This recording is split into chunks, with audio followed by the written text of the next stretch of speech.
যখন বিক্রি করবে, মানে যেমন উনি তো আমার কাছে বিক্রি করতেছে, Correct. তাহলে এটা ট্রাস্ট, এটার মূল ওনার কে তাহলে?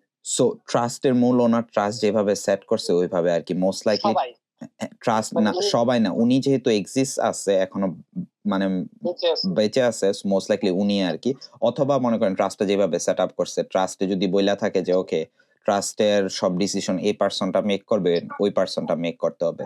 বাট গুড থিং ইজ আমাদের আমেরিকাতে যত ট্রানজাকশন হয় না ভাই, টাইটেল কোম্পানি ইনস্যুর করে আরকি জিনিসটা। সো যে কোনো ট্রান্সফার হইতেছে, বাসাটা আপনি কিনতেছেন, বাসাটা ১০০ বছর আগে বিল্ড হওয়ার থিকা রাইট নাও পর্যন্ত যতগুলা ট্রান্সফার হইছে, trust, seller, everything title company make sure করে ওইগুলা ঠিকভাবে হইছে। এন্ড তখন আপনার একটা ইন্স্যুরেন্স দেয় আরকি। লুক, আমরা ট্রাস্টের সবকিছু চেক করছি, সব ডকুমেন্টস ডান চেক করছি, যে অরিজিনালি সেল করতেছে ওই সেলার, এছাড়া আর কোনো সেলার নাই।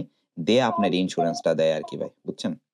সো আমি আবার ইয়াটা নিয়ে নিতেছি, মানে টাইটেল ইন্স্যুরেন্সটা নিচ্ছি। হ্যাঁ, টাইটেল ইন্সুরেন্স মাস্ট বি নিতেই হবে ভাই আরকি ভাই ওইটা। সো ওইটা আপনার প্রটেক্ট করে আরকি ইন কেস অফ এনিথিং আরকি। সো ওইটা title company everything take care করে। অরিজিনাল মালিককে, ট্রাস্টের সবকিছু ডকুমেন্ট ঠিক আছে কিনা আরকি। যদি কোনো কারণে ওইটা না হয় তখন টাইটেল কোম্পানি ট্রান্সফার করতে দেয় না আরকি ভাই।